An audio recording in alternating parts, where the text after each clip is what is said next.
স্বাস্থ্য বিভাগৰ এটা ফুপুলা স্বৰূপ আৰু মই বৰ্তমান উপস্থিত আছো চামগুৰি খণ্ড প্ৰাথমিক স্বাস্থ্য কেন্দ্ৰত আৰু এটা ট্ৰমা চেণ্টাৰত আৰু মোৰ সমগ্ৰ পৰিৱেশটো দেখাবলৈ অনুৰোধ জনাইছো। মোৰ সতীৰ্থ সাংবাদিকগৰাকী এতিয়া দেখিবলৈ পাইছে এতিয়া এই যিটো ট্ৰমা চেণ্টাৰটো এতিয়া জৰাজীৰ্ণ অৱস্থালৈ গৈ আছে আৰু এই ট্ৰমা চেণ্টাৰটো স্থাপন হৈছিল আপোনাৰ 2009 চনতে কংগ্ৰেছ চৰকাৰ দিনতে মুখ্যমন্ত্ৰী তৰুণ গগৈ দেৱ থকাৰ অৱস্থাতে এই ট্ৰমা চেণ্টাৰটো স্থাপন হৈছিল আৰু এই এতিয়া দেখিবলৈ পোৱা গৈছে এই ট্ৰমা চেণ্টাৰটো এতিয়া জৰাজীৰ্ণ অৱস্থাত দেখিবলৈ পোৱা গৈছে। আৰু মোৰ লগত বৰ্তমান উপস্থিত আছে ছাত্ৰ সংগঠনৰ যিসমূহ লোক আছে তেওঁলোকৰ পৰা আমাৰ কিছু কথা জানিবলৈ চেষ্টা কৰিম। কি ক'ব যিহেতু দেখিবলৈ পোৱা গৈছে এই ট্ৰমা চেণ্টাৰটো এতিয়া জৰাজীৰ্ণ অৱস্থালৈ গৈ আছে।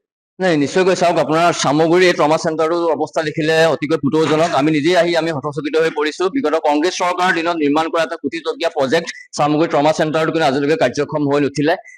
এই সমষ্টিৰ আমি বিধায়ক দীপৰঞ্জন শৰ্মা ডাঙৰীয়া আৰু লগতে ব্ৰহ্মপুৰ সমষ্টিৰ বিধায়ক জিতু গোস্বামী ডাঙৰীয়া কিছুদিন আগতে আমি আপোনাৰ সংবাদ মাধ্যমৰ যোগেদি দেখিছিলো এই চামগুৰি প্ৰাথমিক স্বাস্থ্য কেন্দ্ৰত আহি উপস্থিত হৈছিলে, কিন্তু তেওঁলোকৰ কোনো সুদৃষ্টি নপৰিলে এই ট্ৰমা চেণ্টাৰত কিদৰে কাৰ্যক্ষম কৰি তুলিব পাৰি। গতিকে আমি সংবাদ মাধ্যমৰ আপোনালোকৰ ইয়াৰ আগতে কেইবাবাৰ বাতৰি সম্প্ৰচাৰ কৰিছে, আমি আপোনালোকৰ শলাগ লগাই জনাইছো, কিন্তু তাৰোপৰি কিন্তু কোনোগৰাকী মুখ্যমন্ত্ৰী হওক বা স্বাস্থ্যমন্ত্ৰীগৰাকী হওক স্থানীয় বিধায়কে হওক আজিলৈকে কিন্তু এই ট্ৰমা চেণ্টাৰটো কাৰ্যক্ষম কৰি তোলাৰ ক্ষেত্ৰত কোনো প্ৰচেষ্টা লোৱা আমি দেখিবলৈ পোৱা নগ'ল। চাওক, স্বাস্থ্য হৈছে পৰম সম্পদ। গতিকে স্বাস্থ্য বিভাগৰ লগত জড়িত যিকোনো চৰকাৰী অফিচ কাছাৰী হওক বা এই চিকিৎসালয়সমূহ যদি সুন্দৰকৈ তেওঁলোকে কাৰ্যক্ষম কৰি নোতোলে গতিকে কিদৰে ৰাইজ উপকৃত হ'ব। তেওঁলোকে উন্নয়নৰ নামত ঢাক ঢোল বজায়, কিন্তু আজি আপোনালোকৰ কেমেৰা নিশ্চয় আবদ্ধ হৈছে কি উন্নয়ন হৈছে বা কিদৰে এই ট্ৰমা চেণ্টাৰটো আজি কি অৱস্থা পাইছে। গতিকে আমি পুনৰবাৰ আপোনালোকৰ মাধ্যমৰ যোগেদি স্বাস্থ্যমন্ত্ৰী হওক বা মাননীয় মুখ্যমন্ত্ৰী হওক স্থানীয় বিধায়ক জিতু গোস্বামী ডাঙৰীয়া দীপৰঞ্জন শৰ্মা ডাঙৰীয়া দুয়োগৰাকী আমি আহ্বান জনাইছো, দাবী উত্থাপন কৰিছো যাতে অতি সোনকালে আপোনালোকে এই ট্ৰমা চেণ্টাৰটো আহক, আহি নিজে আপোনালোকে চাওক, চাই পেলাই কিদৰে কাৰ্যক্ষম কৰি তুলিব পাৰি সেইটোৰ বিষয়ে আপোনালোকে চিন্তা কৰক। কথাটো হৈছে কি যে বিগত কংগ্ৰেছ চৰকাৰে বনালে বুলিয়ে যে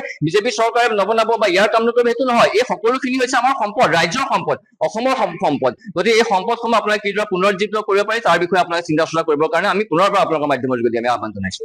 হয়, ইয়াৰ পৰিৱেশটো দেখাবলৈ অনুৰোধ জনাইছো যে দেখিবলৈ পোৱা গৈছে এতিয়া যিটো এতিয়া ট্ৰমা চেণ্টাৰ আছিলে এই ট্ৰমা চেণ্টাৰটো এতিয়া জৰাজীৰ্ণ অৱস্থালৈ যোৱা পৰিলক্ষিত হৈছে আৰু দেখিবলৈ পোৱা গৈছে যে ইয়াৰ যিসমূহ টাইলছ হওক বা যি ঔষধৰ যিসমূহ সামগ্ৰী আছিলে সেই সামগ্ৰীসমূহ কিন্তু এতিয়া দেখিবলৈ পোৱা গৈছে এনেদৰে এতিয়া পেলাই থোৱা পৰিলক্ষিত হৈছে। আৰু মোৰ লগত বৰ্তমান এগৰাকী লোক আছে, তেওঁৰ পৰা জানিবলৈ চেষ্টা কৰিম সেইটো কি ক'ব যিহেতু দেখিবলৈ পোৱা গৈছে।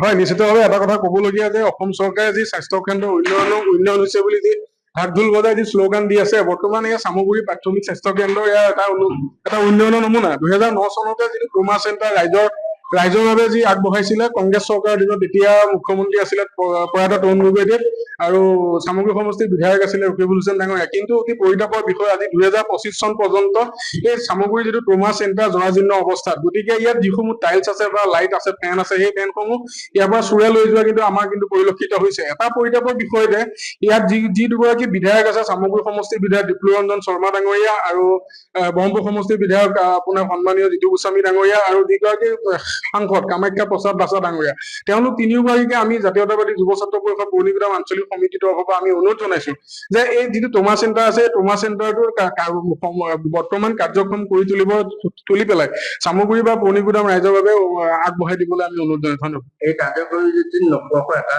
পৰীক্ষা কি পদক্ষেপ হাতত ল'ব? হয়, নিশ্চিতভাৱে আমি এতিয়াই নহয়, আমি আজিৰ পৰা দুবছৰৰ আগৰ পৰা আমি এই ট্ৰমা চেণ্টাৰটোৰ ক্ষেত্ৰত আমি বহুতবাৰ আমি নগাঁও জিলা আয়ুক্ত ডাঙৰীয়াই হওক বা স্বাস্থ্য বিভাগৰ যিগৰাকী অধীক্ষক আছে সেই অধীক্ষক ডাঙৰীয়াকো আমি অৱগত কৰি আহিছো আৰু তেখেতসকলক অৱগত কৰাৰ উপৰিও যি স্থানীয় বিধায়কসকল আছে সেই বিধায়কসকলকো অৱগত কৰিছো, কিন্তু তেওঁলোকে কিন্তু আপোনাৰ এই ট্ৰমা চেণ্টাৰটো কাৰ্যক্ষম কৰি তুলিবলৈ কিন্তু কোনো কাৰণতে মনোযোগ নকৰে। গতিকে আমি এটা কথা স্পষ্টভাৱে আমি সকীয়াই দিব বিচাৰিছো জাতীয়তাবাদী যুৱ ছাত্ৰ পৰিষদৰ ফালৰ পৰা এই ট্ৰমা চেণ্টাৰটো যদি অতি সোনকালে যদি কাৰ্যক্ষম কৰি নুতুলে গতিকে কিন্তু আমি কিন্তু এই ট্ৰমা চেণ্টাৰটোৰ ওপৰত বা স্বাস্থ্য বিভাগৰ ওপৰত আমি কিন্তু এটা প্ৰতিবাদী কাৰ্যসূচী গঢ়ি তুলিবলৈ কিন্তু আমি সক্ষম হ'ম। ধন্যবাদ। দল সংগঠনৰ লোকসকলে ইতিমধ্যে কৈছে যে এইটো ট্ৰমা চেণ্টাৰটো এতিয়া যি সুচাৰুৰূপে যদি পৰিচালিত নকৰে তেনেহলে তেওঁলোকে যি দল সংগঠনৰ লোকসকল আছে তেওঁলোকে এটা প্ৰতিবাদী কাৰ্যসূচী হাতত ল'ব বুলি কৈছে। আৰু ইয়াৰ পৰিৱেশটো দেখাবলৈ অনুৰোধ জনাইছে যে এতিয়া দেখিবলৈ পাইছে যে এটা ৰুমৰ কোঠালিত এনেদৰে এতিয়া যি ঔষধসমূহ আছে সেই ঔষধসমূহ এতিয়া ৰুমৰ কোঠালীত এটা মানে আৱৰ্জনা হিচাপে পৰি আছে। সংগঠনসমূহে এটাই কথা উত্থাপন কৰিছে যে এই যি ট্ৰমা চেণ্টাৰটো আছে, এই ট্ৰমা চেণ্টাৰটো যাতে অতি সোনকালে যে যিসমূহ ভিতৰুৱা অঞ্চলৰ লোকসকল আছে তেওঁলোকৰ বাবে অতি সোনকালে যাতে সুচাৰুৰূপে যাতে আহি পেলাই ইয়াত চিকিৎসা ল'ব পাৰে তাৰে এক দাবী উত্থাপন কৰিছে।